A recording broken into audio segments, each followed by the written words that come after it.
Hello, everybody. This is one and only Tony. Today, we have a very special guest. Well, his name is Dr. Pettit.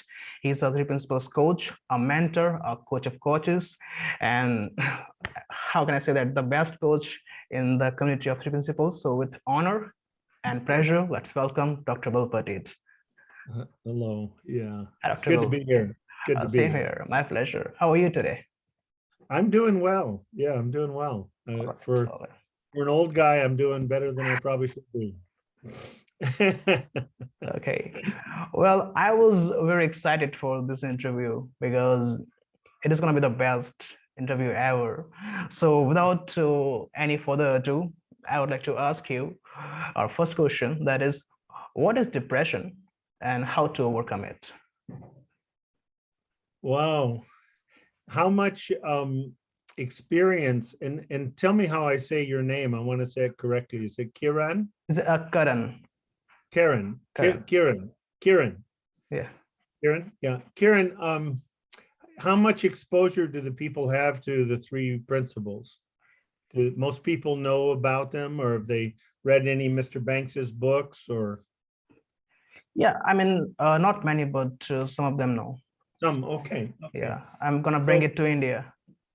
Yeah. So your question is, what is depression? And what was how do you overcome it? Yeah, overcome it. Okay. That's a really big question. The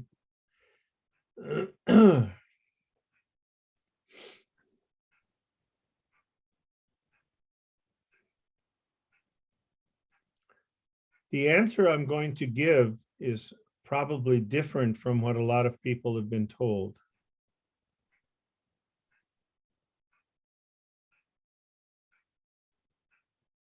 Depression is an alarm that is trying to let people know that they're innocently misusing a power that they have to think. And they're innocently using it against themselves. It's like, for many years, I did not know that I wasn't my thoughts. I didn't know that I wasn't my brain, but that I was the formless energy that had a brain and powered the brain, and the formless energy that gave me the ability to think. That's who I am, and that's who I identify with. I used to identify with what I thought. And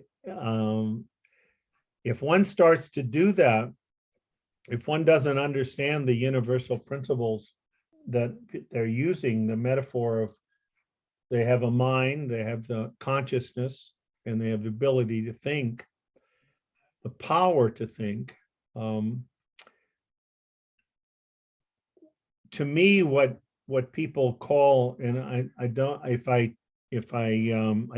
want to offend anybody's belief in what they think is behind life, right? What we call God, what people call God. And I know in the Hindu religion, people see many things as gods, and that I have no problem with that.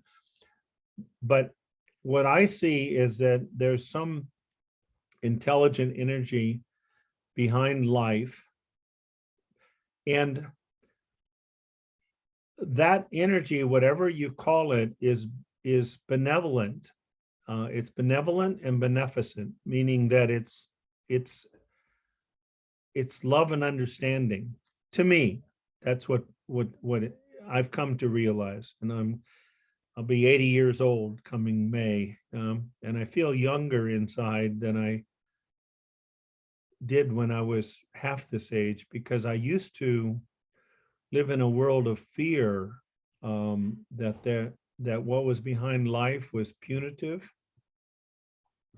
and judgmental. It's just not what I experience anymore. So I'm not asking anybody to believe anything I say today. I'm just going to share as best as I can what I see. What I see is that as I go through life, if I start to use these gifts of mind, thought, and consciousness in a way that's unhealthy, that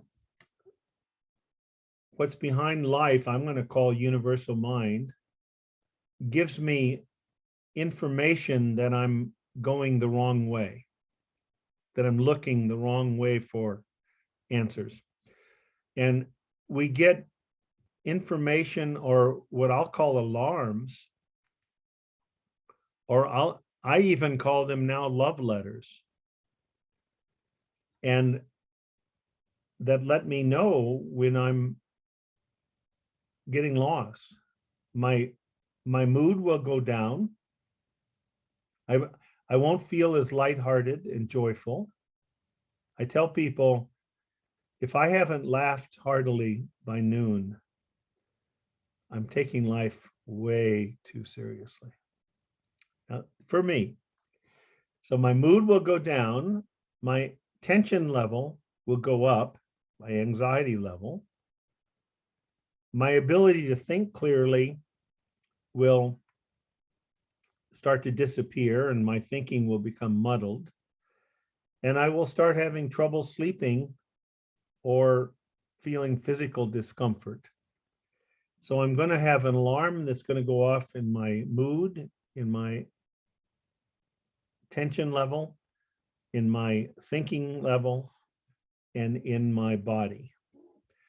Now, for some people, when they get what's to me, what's biological or hereditary is which alarms are louder in this person versus another.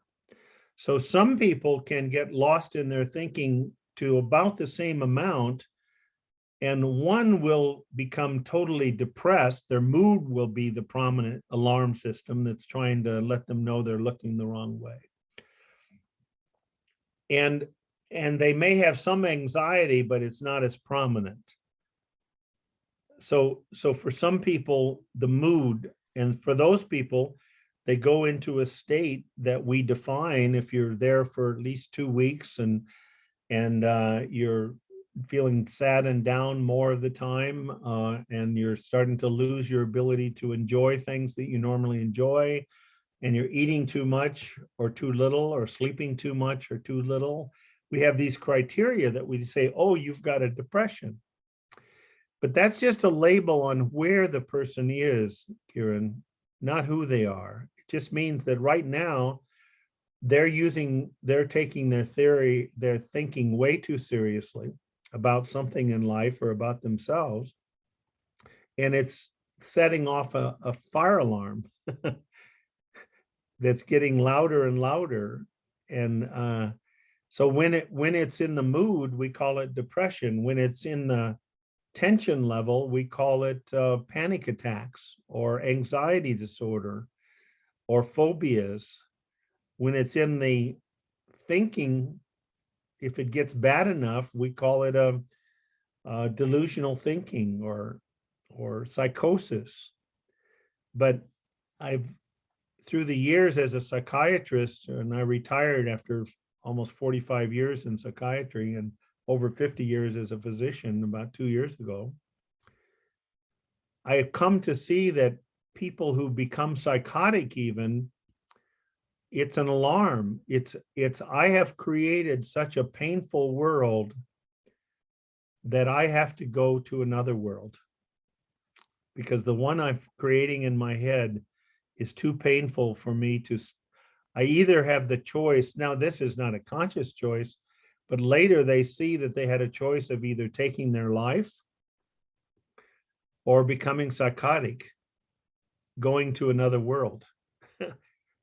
Because the world that they had created in their head was so painful they couldn't stand it. So let me stop jabbering and see if I've made any sense at all, and see what follow-up thoughts or question you have. Beautiful. Yeah, this is what I have seen. Like when people are depressed, they start feeling bad. Okay, but they never realize that those bad feelings, they are love letters from God, as you said. It is a reminder that we have to stop overthinking. Well, easier said than done. Yes. Would you say stop our thinking? Stop overthinking. Stop overthinking. Oh, Yeah. okay. Well, yeah, I think that's hard to do because you're using a level of understanding that is overthinking Mhm. to try to stop your overthinking. Exactly. It'd be like if your computer had a virus, if you Mhm. tried to use your computer to get rid of your, unless you had this difference if you have a malware thing that will help you, but you can't slow down a brain that's really fast with a fast brain. Exactly. So the question comes is, how, in answer to your question, how do you come out of depression? Huh?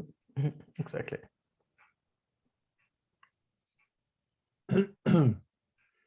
My late wife, she died in 2000. We were married 31 years, and 3 years later, my present wife, who's a wonderful lady, who was also widowed about 3 years, we married, and we've been married for 18 years. Wow. But my first wife, when I was first learning this back in the early 80s, I met Mr. Banks in 1983 and Dr. George Pransky. One day in 1984, my late wife, Sue, looked at me and she said, I think I see something about these principles. And what I see is very simple. And I said, well, tell me about it, because I'm not seeing that yet. That was what, 37 years ago, right? She said, well, I see that moment to moment in my life, I'm one of two places. Have you heard me say this, Kieran? What are the two places? Um, Actually, in my language, it would be divine mind or personal mind. Your mind or what? Oh, I'm sorry. I'm audible? Okay, all right. Yeah, Yeah, I did. No, I just didn't understand. Yeah. okay, I said it could be a divine mind or our Oh. personal mind, personal thinking. Yeah. Yeah. Well, yeah. And yet what she said was, and that, I think that's true. Mhm. But what, or you can be using them in harmony, right? But what she said was, I see that I'm one of two places. I'm either in my life or I'm in my thoughts.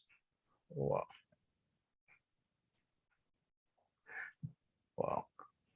Wow. One of those two places. Can't be both.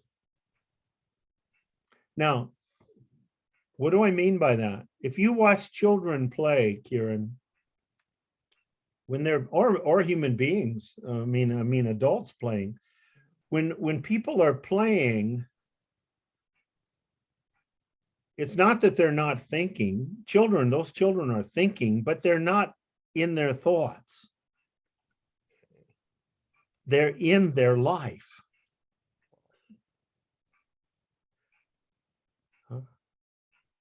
One place or the other. And another way of saying that is either saying that I'm either present or I'm not. To whatever degree I'm in my thoughts, I'm not present. Does that make sense? It does.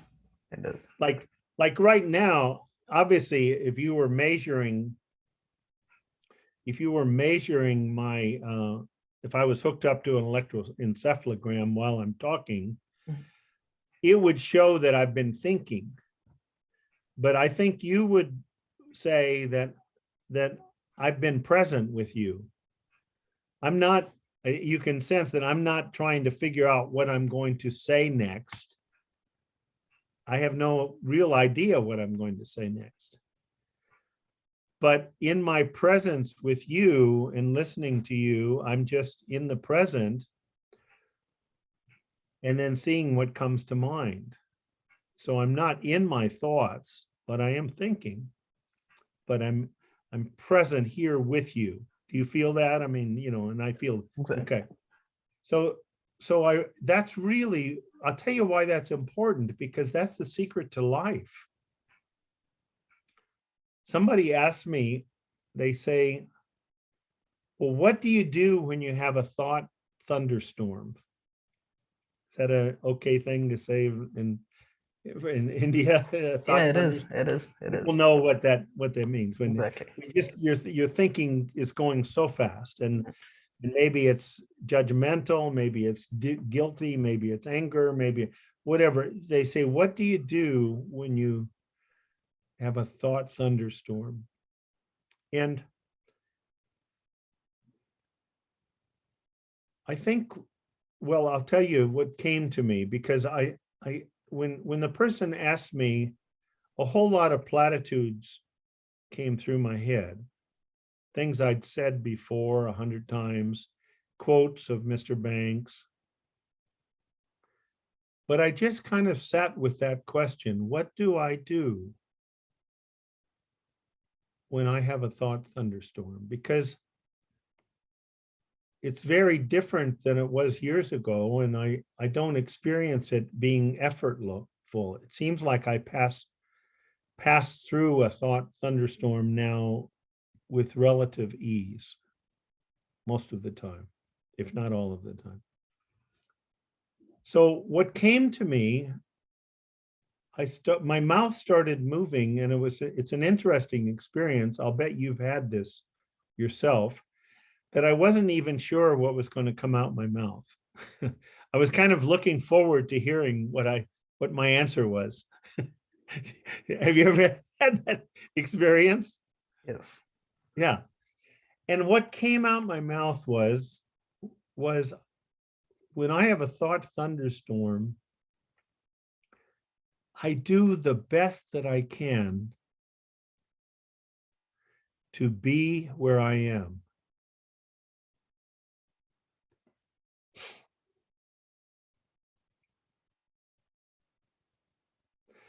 It can't be that simple, could it? I do the best that I can to be where I am. And which is another way of saying that I do the best that I can to get present in my life. And even without judgment of how well I'm doing. I think there's a little place where we're always judging, how well am I doing? So if that thought came up, Bill, you're only about a 3 out of 10. And what if the world knew that the great teacher, Bill Pettit, was right now at about a 3 out of 10 being present? But you know what? I don't care. I'm grateful to be a 3 out of 10 rather than a -1. I'm grateful to be that 2 or that 3, and I'm going to be the best 3 that I can be. And as soon as I make that commitment to staying present, whatever whatever grade I get, as soon as I make, and it's not I don't have all this but if you were to look at it, that I just accept that's where I am. And before I know it, because of acceptance, I'm at a 4. And then I accept that, I'm at a 5. Wow. Because the cork, if you're holding a cork under the water, as soon as you release it, it does not need a tracking system, a GPS, to get to the surface of the water, does it? Because the home of the cork is on the surface. I'm suggesting that the home base, the default setting of our state of mind, is love and understanding. A lighthearted, loving state, clear mind. And I say this because Kieran, I think I used to tell people, oh, you have to first, I think I first thought I had to somehow quiet my mind and then I could get present. Well, I don't want to offend anybody, but there's a saying in the United States in English, and you probably have it there. I had it asked backwards. Did they know that? I had it asked backwards. It's not that I need to quiet my mind to get present. I need to get present as best as I can, and my mind will quiet. Okay. Without effort. Because a busy mind doesn't get enough oxygen in presence to keep going, being busy. It can't survive in the presence of presence. That presence, being where you are, is powerful for yourself and for others. Because if you get clear, if you or I get clear when we're having a thought thunderstorm, to just be present as best as we can, it will, that's our home. And so everything else will fall away and we'll find ourselves solidly in the present. Now, if you're ever with somebody who is fully present, it's hard to not be present yourself. Wow. It's next to impossible. Oh my God. Now, I'll give you a practical thing. A mutual friend of Dr. Judy Sedgman. Do you know of her? She and I were colleagues at West Virginia University for many years. And she had a very good friend who was the chairman of the emergency room department. She was a wonderful physician and a wonderful lady. And she told me one time, she told Judy, she said, we love it when we see that Dr. Pettit is on the consultation liaison service, because if we have a patient who is very agitated, and even if they're psychotic, it's like he has a magic wand, because he usually within 2 or 3 minutes after he walks into the room, the person has quieted.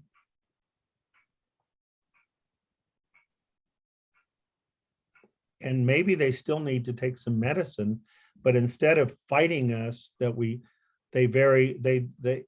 having to take a shot against their will because they're so assaultive, they acknowledge that they need something right now to quiet them down, and they're willing to take a little liquid version of the medicine, because they know that right now they need some help to get a little quieter.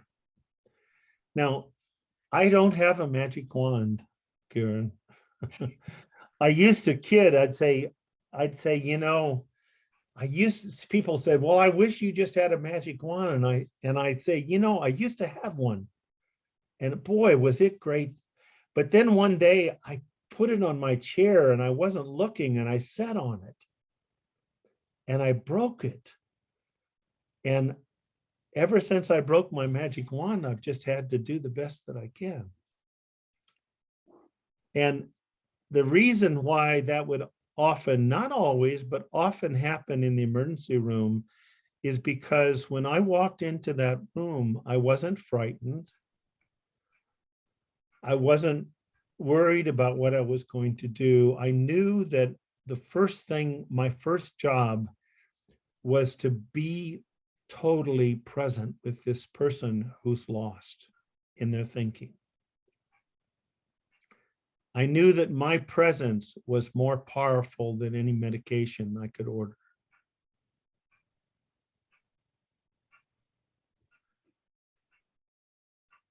And I knew from being present that I would be able to truly listen to see if something came to mind that could, maybe I would see that they were really sad or that they were really scared, or who knows, maybe I'd just be silent with them. But if I was present with them and listened, I would be given to see what to do next. And that's true of all of life. It's much simpler than we make it. We think, most of us, that we have to figure everything out, and that gets exhausting. It does. I've been there. Been there, done that. Yes. So let me stop and see, does that resonate at all, what I've talked about presence? It does. It does. And I see people are not present. They are constantly thinking about life, problems, and things. Yeah. And we've kind of been taught, at least a lot of people are taught, that that's responsible, to keep trying to figure it out, because we haven't known that even though we may have been taught, we don't realize that it's a real thing, that we are guided by a powerful spiritual intelligence every moment of our life. It doesn't matter what you call that. Across cultures, people call it different things.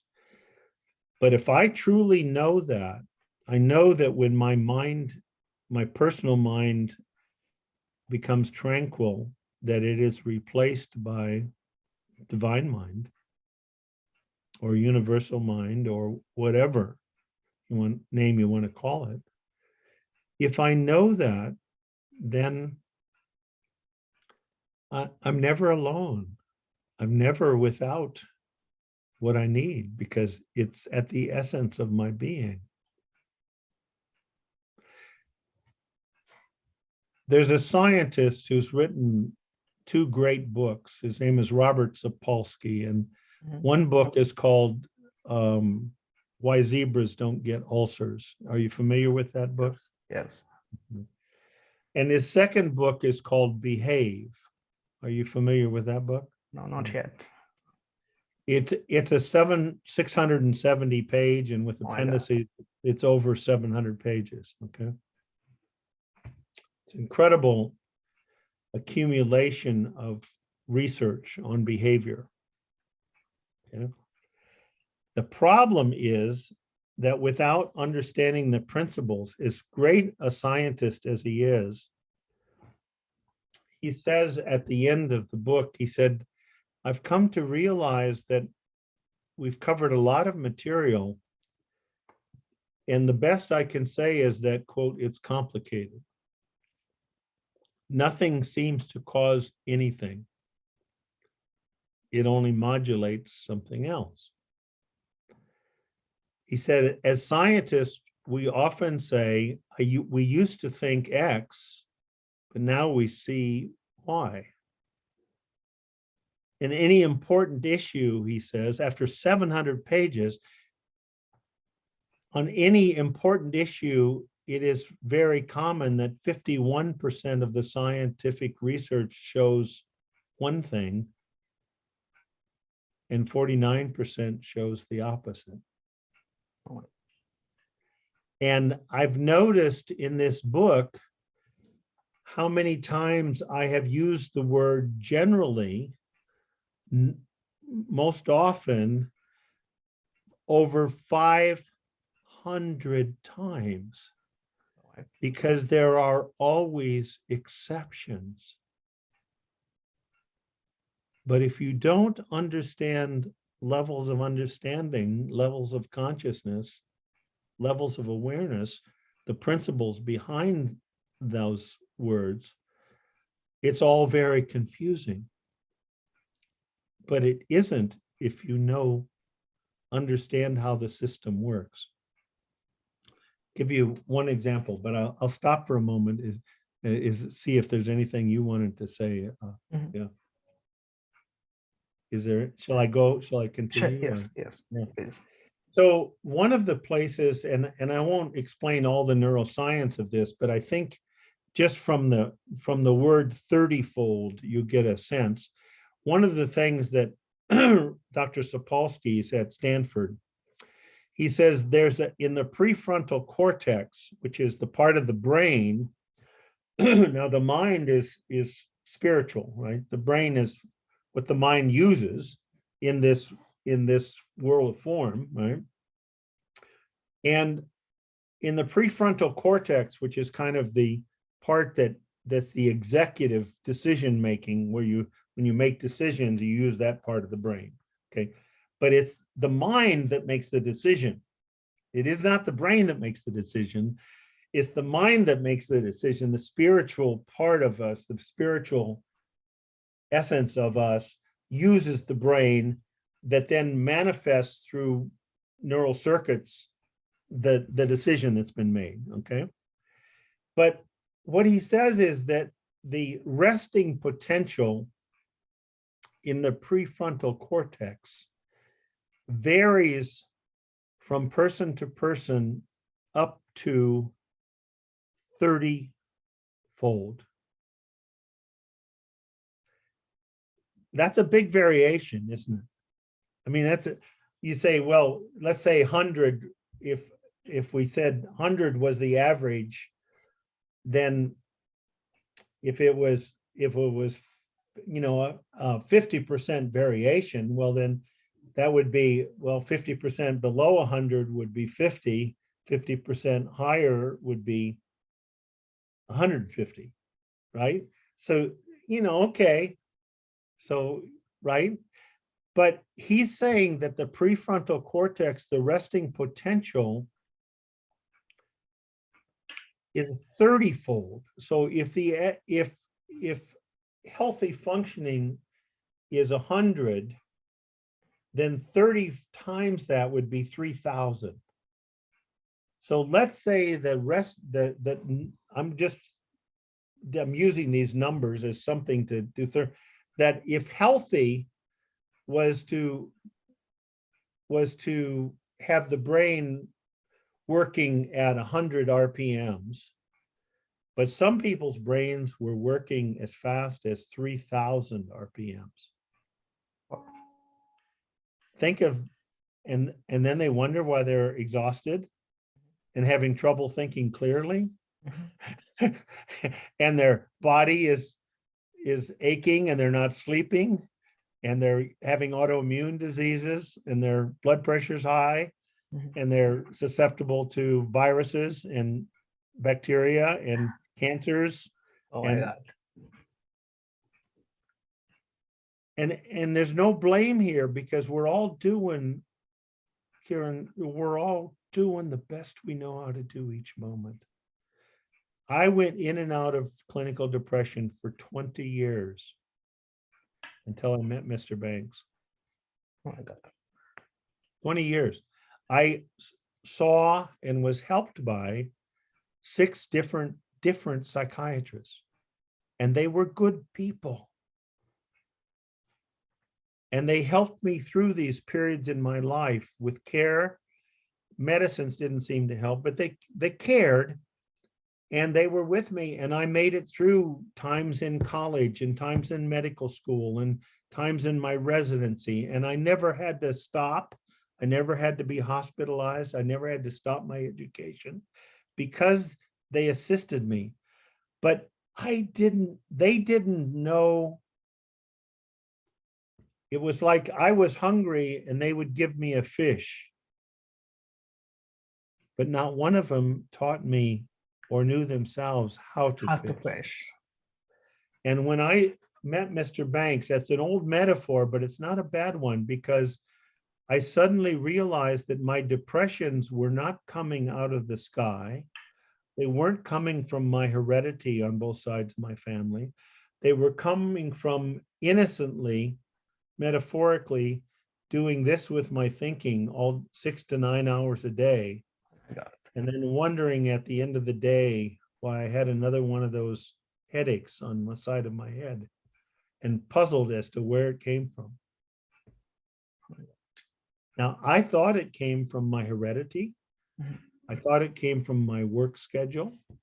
I thought it came from people I had to work with. I thought it came from things that happened when I was 5 and 6 years old. I thought it came from, I did not know that it was coming from what I was doing moment to moment, that I was either present in my life or I was innocently using these gifts of mind, thought, and consciousness in a way that was creating biochemical dysregulation, neural circuit dysregulation, lowering my brain-derived neurotropic factor, et cetera, et cetera, et cetera. I didn't know that.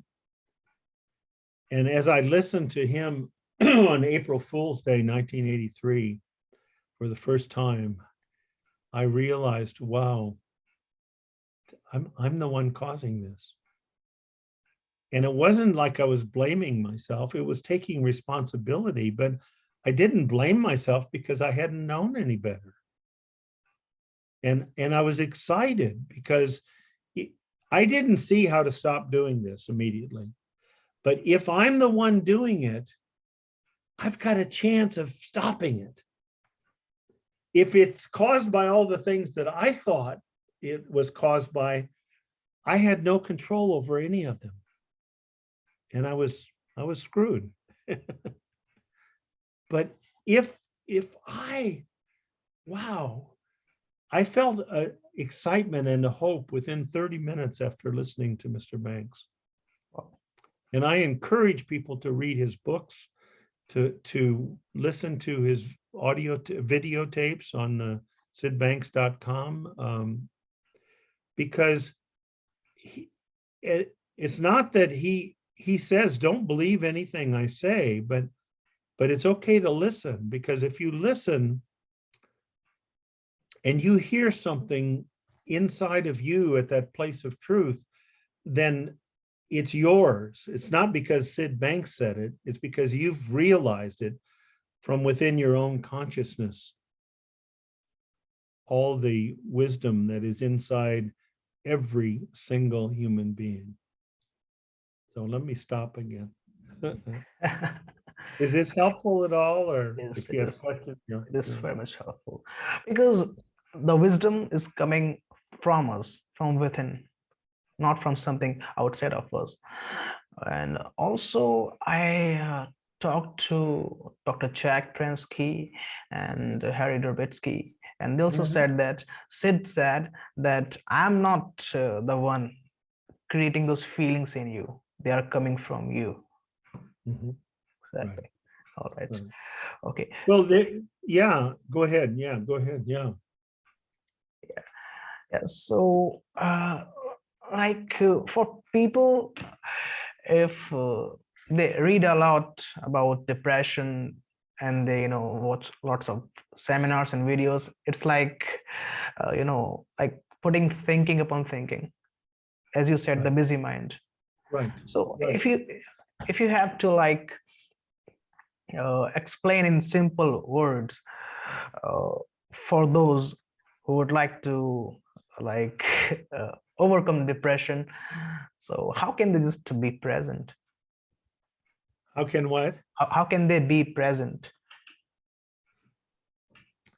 Well, let me stop.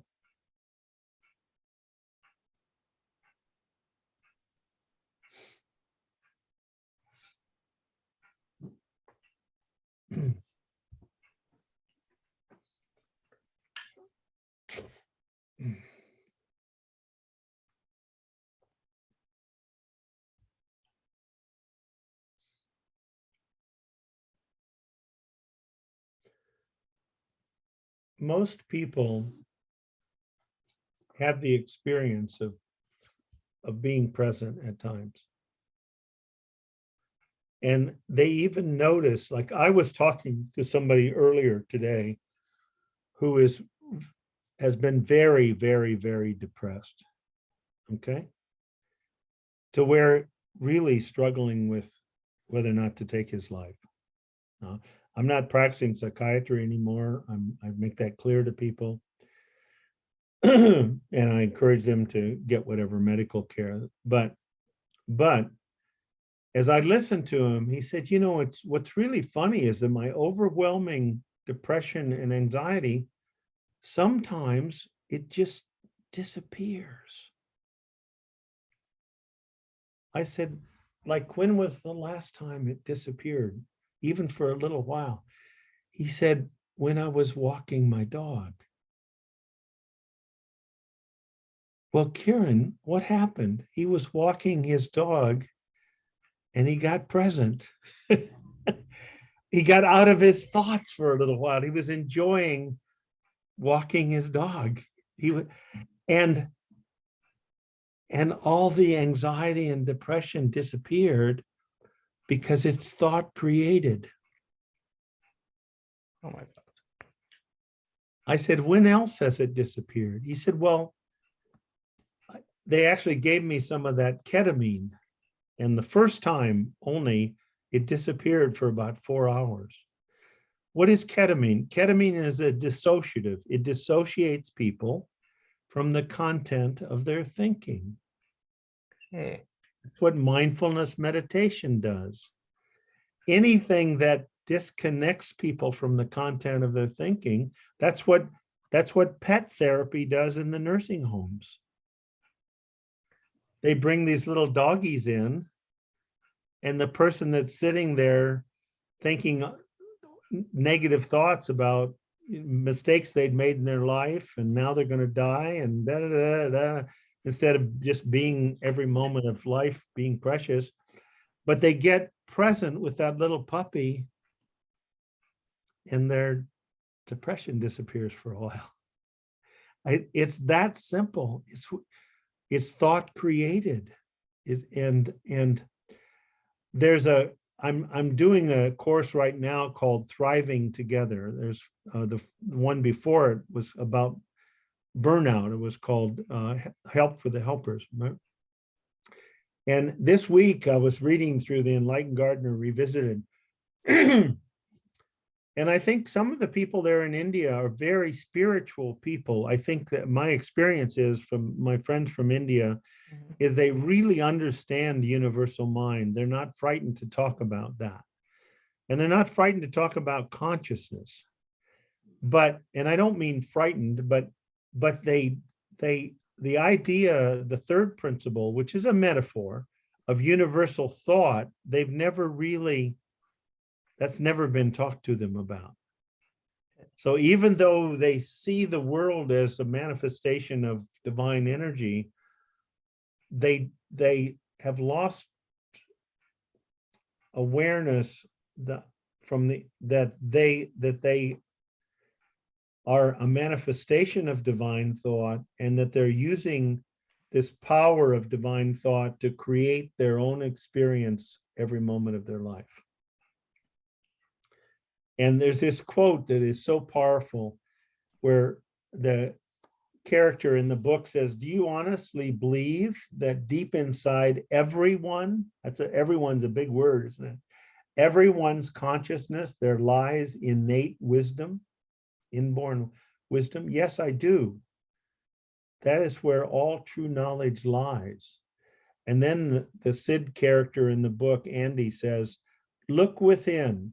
This is a powerful statement, Kieran, because the vastness of this physical earth and sky with all its solar systems is minuscule. That means tiny, right? Compared to what lies within every living soul walking the face of the earth. Wow. Wow. Wait a minute.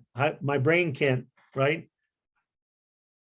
Milky Way has 200 to 400 billion stars, and they're saying there may be a billion galaxies with 200 to 400 billion. And what's inside of every human being makes that look minuscule. Very tiny. Wow. And then we don't know that we have everything we need. Exactly. It's just that we look to the computer for it instead of getting present as best as we can and trusting that we will see what to do next. Yeah. It's that simple. Beautiful. Beautiful. In terms of, I'm going to read you a couple of things that Mhm. because this is revolutionary. It's not just, it's revolutionary. And when it is seen to a sufficient degree, it will change the basic assumptions about psychiatry and psychology and mental illness and I don't know if you have the link to that article that we worked on for 22 months and it was recently published. If you don't, I will send it to you and to share. But here's what Dr. Tom Insel was he's a psychiatrist, MD. Mhm. He was the director of the National Institute of Mental Health in the United States from 2005 to 2017. Are you familiar with his name? Not yet. Okay. And he sees the solution different. He would go to genes and right, because the light's better there. But listen to what he says. He said this in 2012. This is the top psychiatrist in the United States, the head of the National Institute of Mental Health for 13 years, said, "We are so embedded in this structure. We have spent so much time diagnosing mental disorders that we actually believe they are real." Oh my God. But there's no reality. They are just constructs. There's no reality to schizophrenia or depression. We might have to stop using terms like depression and schizophrenia because they are getting in our way and confusing things. Oh my God. Holy crap. Right? Holy crap. Wow. Now, when I saw that, of course, I've been telling people for 25 years, any label you're given is an attempt to describe where you are. It has 0.0 to do with what you are. What you are is formless divine energy that's taken a form, finding your way through life. Where you are, if I'm having 4 panic attacks a day, I think the label of panic disorder applies to me where I am at this time. Not who I am, but where I am in my understanding. If I am hearing voices and thinking that the devil is or things are, the Martians are invading, then I have no problem and I meet all criteria for that you've made up for schizophrenia. But I'm not a schizophrenic. I'm a human being, divine, who's lost in my content of my thinking so much that reality appears confusing to me. That's where I am, not who I am. If I have gotten so caught up in my thinking that I can't enjoy anything anymore, and I'm hardly able to even function, and I feel depressed and sad all the time and have spontaneous, I don't mind you saying I've got a depression, but as long as you realize that it's not a thing, it's just a description of how chronic mental stress is manifesting in me at this time. Does that resonate? It does. That's Go ahead. Yeah. that's the misunderstanding that people have. That's the misunderstanding. And so this is powerful. This is about 5 lines. Mhm. He went on to say, Dr. Insel said, whatever we've been doing for 5 decades, it ain't working. Oh my God. And when I look at the numbers of suicides, the numbers of disabilities, the mortality data, it's abysmal. And it's not getting any better.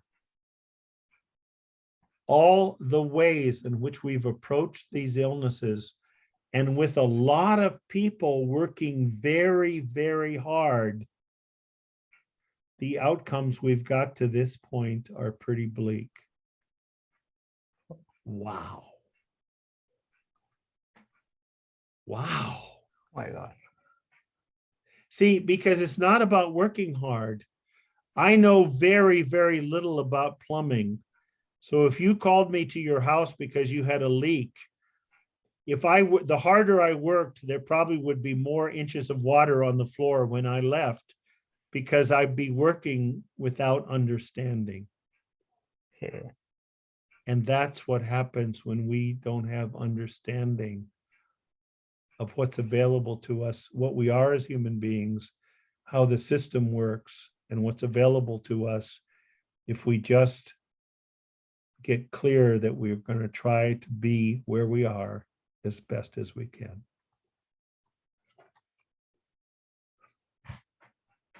Beautiful. Beautiful. This is the difference between where we are and who we are. Exactly. And the more realizations we have, if we start looking in the direction of quiet, of a quieter mind, the more we start to realize we have moments of insight. And every time we have an insight, the world external to us looks different, because it comes out our eyeballs and we see a different world.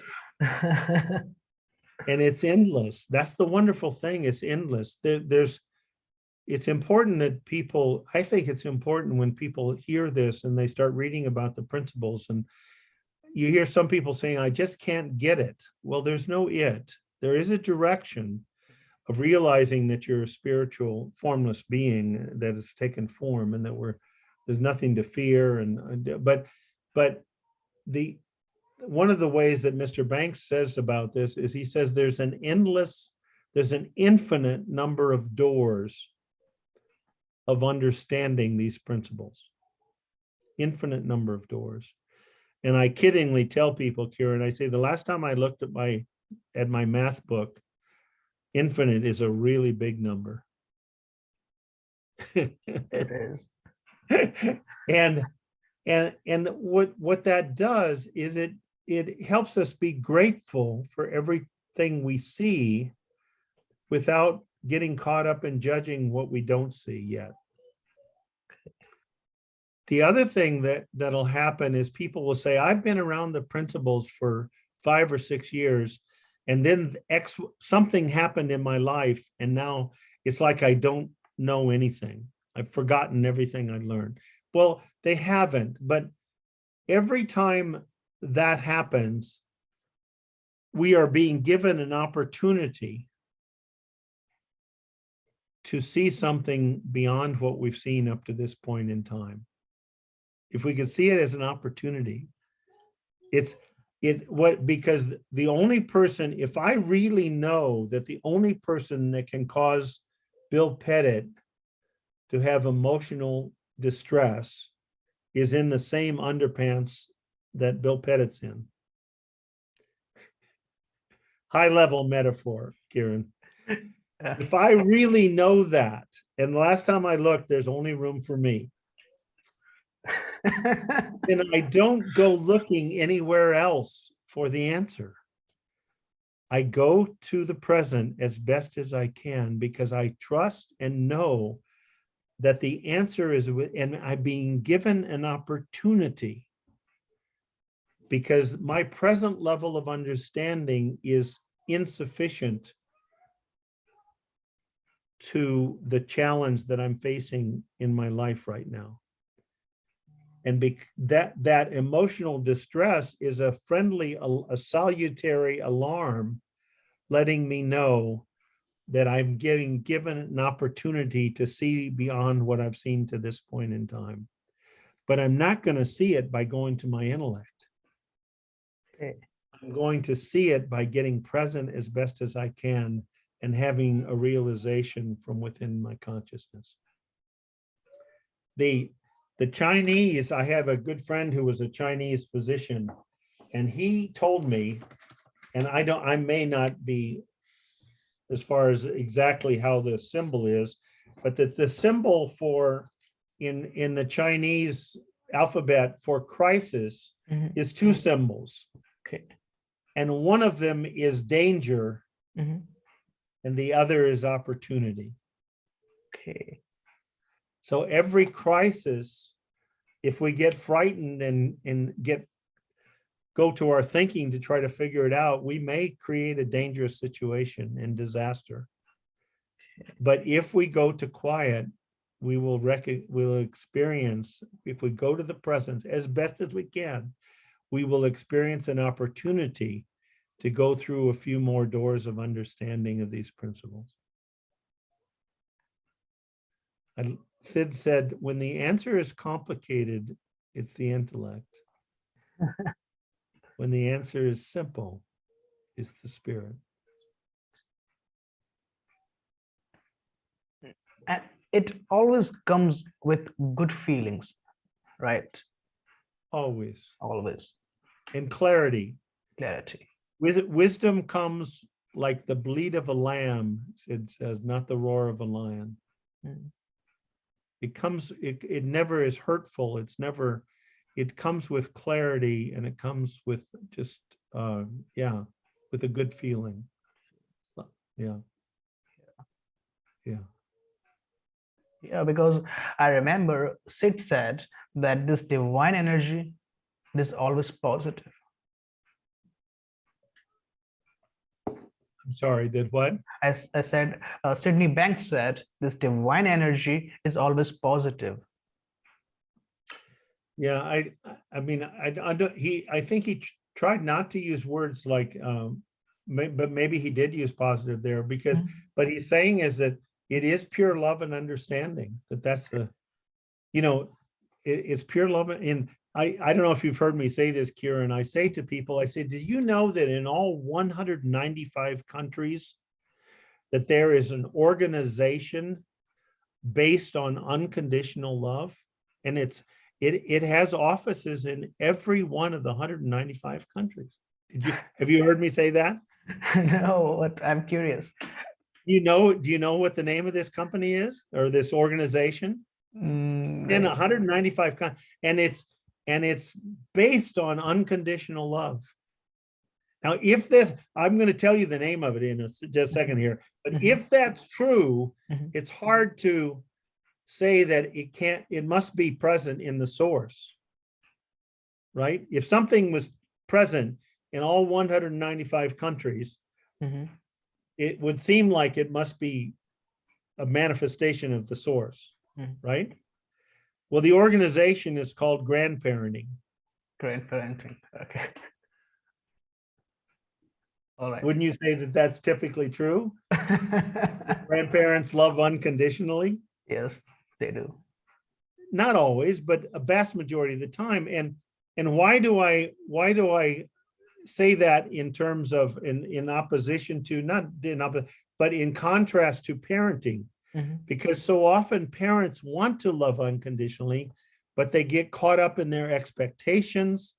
They get caught up in fear of what are other people going to think of my children if they don't act in a certain way. And their own thinking and expectations get in the way of their unconditional love. Okay. True? When you say that? It is true. Yeah. It's true. Yeah. So unconditional love is when we drop expectations. Okay. And it doesn't mean that you don't use your common sense. It doesn't mean that you don't protect yourself and your family from somebody who's really lost and it is violent or whatever. But it means that you separate the behavior from the person. You know that the person is really lost. Okay. Wow. I mean, there's a classic story, and you hesitate to tell it because I mean, I could tell them a number of them, but if you have just a couple of minutes for one more story, I'll tell it. I do. Okay. I was with a rabbi in Israel one time, and he said, Bill, I've got a new name for you. After we were there 13 days, after about 7 days, he said, I have a new name. And I said, what's that? He said, Bill, do you have time for a story, Pettit? So here's my story.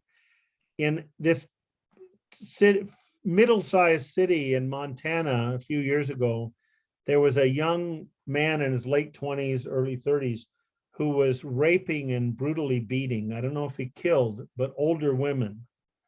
He was brutally beating and sexually assaulting older women. And there was a manhunt for him, but a number of these had occurred over a period of weeks and months. And this woman in her early 70s who was widowed came back from getting her groceries, and she went to open her apartment door, and somebody grabbed her, pulled her in, and closed the door and locked it. And there was this muscular man in his late 20s and early 30s. Now, most people would be terrified, right? And we'd say that it was caused by the circumstance. Same way with Viktor Frankl in the death camps. What was it he knew that he was able to spend hours every day in a beautiful feeling? This woman looked at the man, and and this is not a should, it's not a should. I could give you a lot of examples that aren't shoulds, but we think of them as exceptions to the rule instead of the rule in action. So this woman looked at him, and she said, you are the young man that's been brutally assaulting and beating older women, aren't you? And he said, yes, I am. And she said, well, before you do whatever you're going to do to me, I want you to know that even after you've done it, God loves you unconditionally.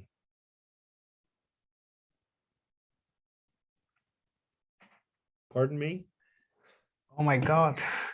This is like no one would say that. That lady is amazing. There's a saying, a Hebrew saying that I love, Kieran. It says, words that are spoken directly from the heart reach the heart. Okay. All right. This man was so stopped by what she said that he sat down, and they were talking for about 25 minutes over the kitchen table, right, when the police came charging in because some neighbor had seen something. And the police come charging in, and they grab him, and they see who he is, and they're angry, and they're using excessive force as they're putting his handcuffs on. And she is begging them, please be gentle with him. He's really lost. He's really lost. Wow. Wow. The word that the English have translated into the word sin is from the Aramaic, which means simply to miss the point or to miss the mark. okay. So a patient came to me once as a psychiatrist, said, Dr. Pettit, is it a sin to worry? My minister told me it was a sin to worry. And I said, well, I'm not a minister, but I will tell you this, that in the true sense of the word, it is a sin to worry.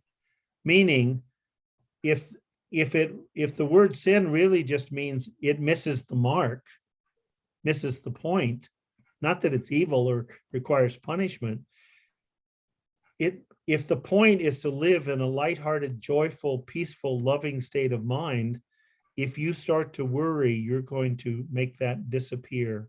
Take yourself away from that feeling of love and lightheartedness very, very quickly. So you're missing the point. Does that make sense? It does. It does. Okay. Innocently, we all make mistakes innocently. Yeah. Anyway.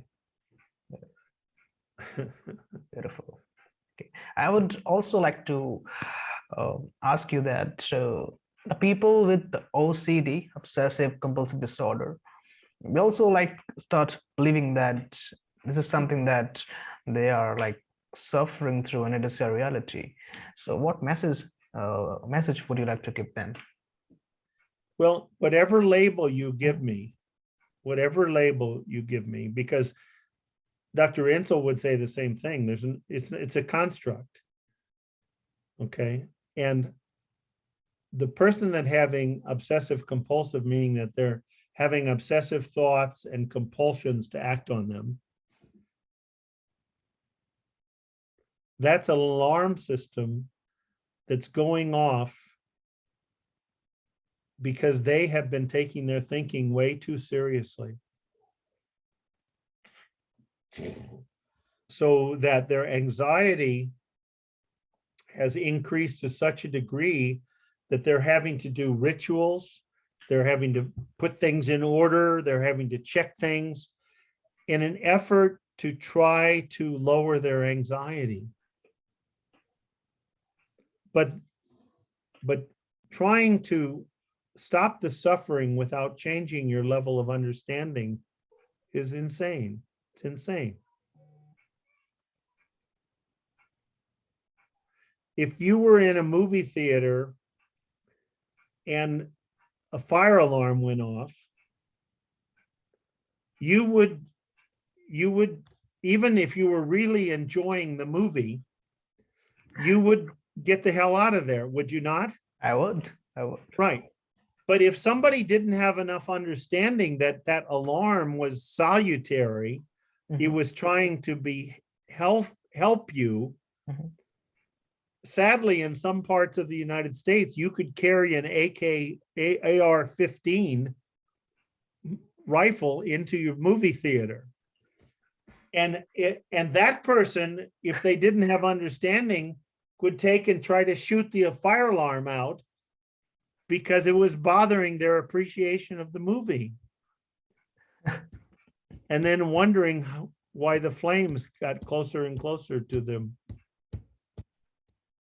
Or the fire alarm, if it was good, had a backup fire alarm that was even louder and louder and louder.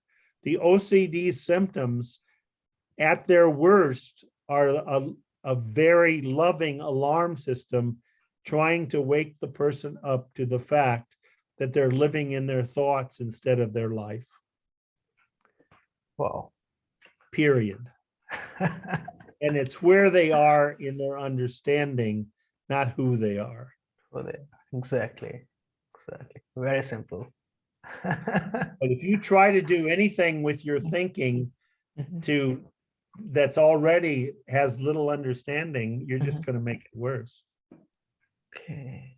It has to come from wisdom. It has to come from the wisdom that's already inside of every one of us. Wow. It's going to change everything, Kieran. Beautiful.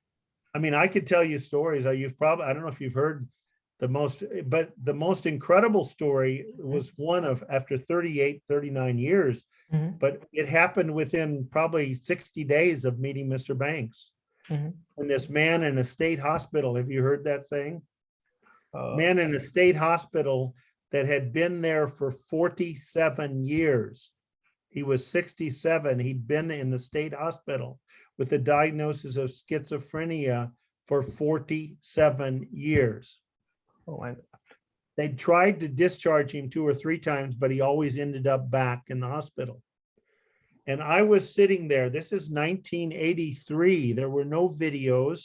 There were no books even, Second Chance. And I had met Mr. Banks and I'd met George Pransky and I didn't really understand it, but I knew that everybody was perfectly mentally healthy because I knew that at their essence, they were divine mind. And so I'm talking in a group with another psychologist, and there's 22 people there with the diagnosis of chronic schizophrenia. And they're all on a list of medicines like this. Oh my God. And the third week I was there was a man who had been talking quietly to his hallucinations for the first 2.5 groups. You haven't heard this story? Oh, I found. And all of a sudden, now it was just one. Why did this one person hear and the other 21? I don't know. He started laughing, Kieran. Oh Not just laughing. He started laughing at a level where his belly shook, and where all 21 other patients and me and the psychologist started laughing, and we didn't know why. And we're holding our stomachs and our eyes are watering, and we're begging Herb to stop it. And he went on, he'd slow down, and then it was like he had another insight. And this went on for 7 to 10 minutes, Kieran. Oh I'm God. telling you, I wish I had been surreptitiously being filmed, because then I'd have the film to show. Wow. And after 7 to 10 minutes, he finally stopped laughing. And I waited till he wiped his eyes. I waited till he was breathing normal. This is 1983. This is 2 months after I met, 3 months after I'd met Sid. The same year. And I said to him, I said, Herb, when he was all his breathing normal and his eye, he wiped his eyes, I said, can you tell us what was so funny? He stood up, he took his chair and he put it into the group for the first time. It had always kind of been askew, you know what I mean? He put it into the group, he came and sat in it, and he looked right across the room at me and he said, Doctor, while you were talking, I suddenly realized that I've been making myself crazy with my own thinking for 47 years. And I don't have to do it anymore. Oh. Wow. Oh. I mean, my first thought was, this is too much. I didn't sign up for this. Instead of being grateful, I thought, I don't know what to do. This is impossible. I didn't sign up for this. I signed up for helping people have their lives be a little bit better. And then I was disappointed that that's all I'd been able to do. And here's a man who says, I realized I've been making myself crazy with my own thinking for the last 47 years, and I don't have to do it anymore. He even saw beyond what I did. I saw that I'd been doing this, but I didn't immediately see how to stop doing it. He did. He was discharged from the hospital. It took me 6 weeks to convince the head of the hospital. And I had a 3-year follow-up. He was living in a senior citizens apartment, going down the senior citizen center. He had a girlfriend. They were going to movies. They were dancing. Wow. He was on no medicines. Wow. I'm not kidding about this, Kieran. I'm not kidding about this. Oh my God. Everyone at their essence, everyone is perfectly mentally healthy. You can't even get a scratch because it's formless. It's formless. So probably going to need to stop here pretty quick. Is this an okay place to stop? Yeah, it's been great. Would you like talk a little about the difference between brain and the mind? Like science can study only the brain. Okay, but they can't study the mind because it is formless. So would you talk a little about that? Well, you've already hit the essence of it. I mean, when I die and at 80, it's not dark yet, but it's getting there. Mhm. When I die, somebody might be walking around with a little white box. Mhm. And you say, what do you have in the white in the box? Oh, we've got Dr. Pettit's brain, Okay. right? Is there anybody gonna be walking with a little white box that says Dr. Pettit's mind? No, No. ain't gonna happen. Yeah, it's gonna. Sid says in the missing link, which I encourage your listeners to get a copy of, some believe the brain and the mind are the same. But there has to be a power behind the brain to make it function, Okay. right? You could have the most fancy computer, the most fancy appliance of any kind, oven, refrigerator, most expensive. If it does not have a power source, it's not going to do what it has the capability of doing. Okay. You can put things on top of it, but that's about all. Exactly. They won't Does work. that make sense? It Yeah. does. It does. It does. The brain and the mind are two entirely different things. The brain is biological, the mind is spiritual. The brain acts like a computer. Whatever you put into it is all you get out. This is logic. Now, we get to use the power of mind in a personal way to learn things. That's good. Because you and I don't have to every morning remember how to get dressed or remember how to brush our teeth, or if we get in a car, we don't have to learn how to, or if we learn how to swim, we don't have to learn how to swim every time we get in the water. Important thing to realize is that universal mind and personal mind are not two minds thinking differently, but two ways of using the same mind. There is only universal mind. That's all there is. Every human being uses that power of mind in their own personal way. So that there's no two people in 7 billion plus brains. There's no two brains that have the same content.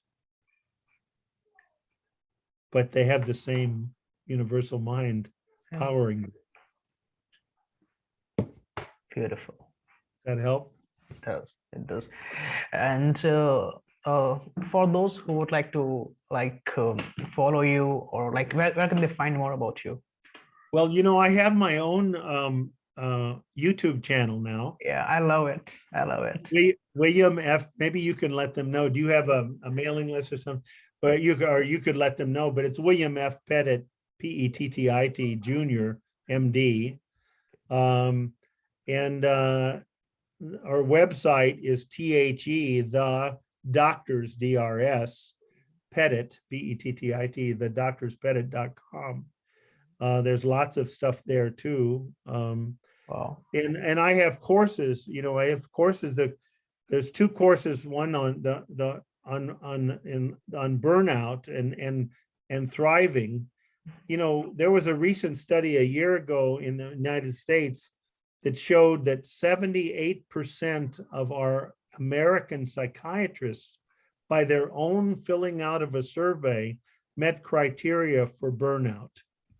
78% of psychiatrists My God. burned out spiritually, physically, psychologically, and emotionally. Oh my God. And these are the people that people are going to get help from because they're anxious and they're burning out. Now, there's no judgment to me. These are wonderful human beings, but without understanding, they're just as much as other people at the mercy of the uncertainty that we're facing in the world these days. Yeah. And the challenges. So I encourage people to take a look at the courses.